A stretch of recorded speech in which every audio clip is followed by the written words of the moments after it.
Extreme weather is a fact of life now. ExxonMobil knew about all of that, and they kept it from us, and that's why I sued them. It's on Connecticut ski slopes where Attorney General William Tong is taking his continued legal battle against the oil and gas giant and alleged climate change deception.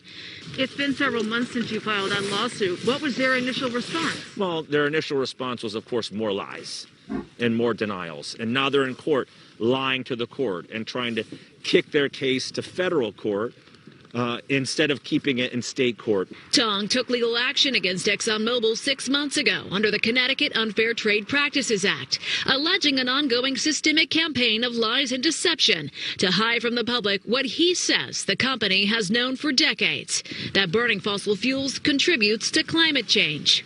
In response, ExxonMobil called the claims baseless and without merit, going on to say, in part, legal proceedings like this waste millions of dollars in taxpayer money and do nothing to advance meaningful actions that reduce the risk of climate change. But Tong argues the financial burden of climate change could fall on Connecticut's outdoor recreation industry, including its ski areas. Long-term, potentially, what do you fear that could mean? So it means obviously less business and less customers, but it also means increased costs. One of the things you got to do if you have warmer temperatures and shorter winters is you got to make snow. It does seem that what we're seeing more of now is shorter windows of opportunity of cold weather. Bob Swice-Gable, owner and operator of Ski Sundown, says in his 38 years at the mountain, he's seen the change in conditions. More frequent, intense storms. And making up for a changing climate requires adaptation and investment. We're doing a water project right now to increase the amount of water we can use each day.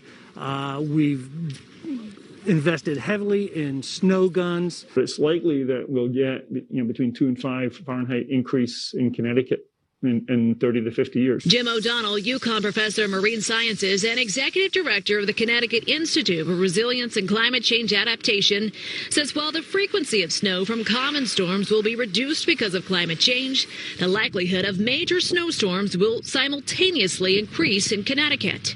If your business is dependent upon the occurrence of really cold conditions and snow versus rain, then you'll be impacted quite substantially, I expect.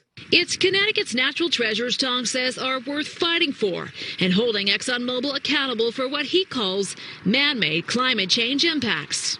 Climate change poses the true existential risk to this business, to this community, and to all of us. And that's why it's so important that we fight with everything we have. Among what Tong's lawsuit is seeking, damages to fund remediation for harm he says has been caused in Connecticut by climate change, restitution for